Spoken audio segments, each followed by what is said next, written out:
என்னங்க சொல்றீங்க? என் அப்பா அகல்யாவையும் ஜெகனையும் என்கிட்ட பணம் வாங்க சொல்லி அனுப்பியிருக்காருன்னு சொல்றீங்களா? ஆமா ஆதிர, உங்க அப்பா தான் அனுப்பி வச்சிருக்காரு. ஐயோ இல்லங்க, அப்படிலாம் இருக்காதுங்க.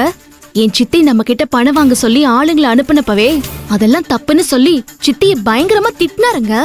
அப்படி இருக்கிறப்ப என் அப்பா எப்படிங்க இவங்க 2 பேரையும் என்கிட்ட பணம் வாங்க சொல்லி அனுப்பியிருப்பாரு? அதுக்கெல்லாம் சான்ஸே இல்லங்க. அப்படிலாம் எங்க அப்பா சொல்றவரே கிடையாது. முதல்ல என்ன ஆதிர, நான் இவ்வளவு தூரம் சொல்றேன், என் பேச்ச நீ நம்ப மாட்டியா? நான் உங்களை நம்பாம வேற யாரங்க நம்புவேன்? நான் உங்களை நம்புறேங்க. ஆனா எனக்கு என்னமோ இவங்க 2 பேர் மேலதான் சந்தேகமா இருக்கு. டேய் ஜெகா, ஒழுங்கா உண்மையை சொல்லு. அப்பா உங்க 2 பேரையும் என்கிட்ட பணம் வாங்கிட்டு வர சொல்லி அனுப்புனாரா, இல்ல நீங்க 2 பேரா கிளம்பி வந்தீங்களா? என்ன முழிக்கிற? வாயை திறந்து பதில் சொல்லு. ஒருவேளை அப்பாவே அனுப்பியிருந்தாலும் நீங்க 2 பேரும் நேரா கிளம்பி என் வீட்டுக்கு வந்துருவீங்களா? என்ன நினைச்சிட்டு இருக்கீங்க?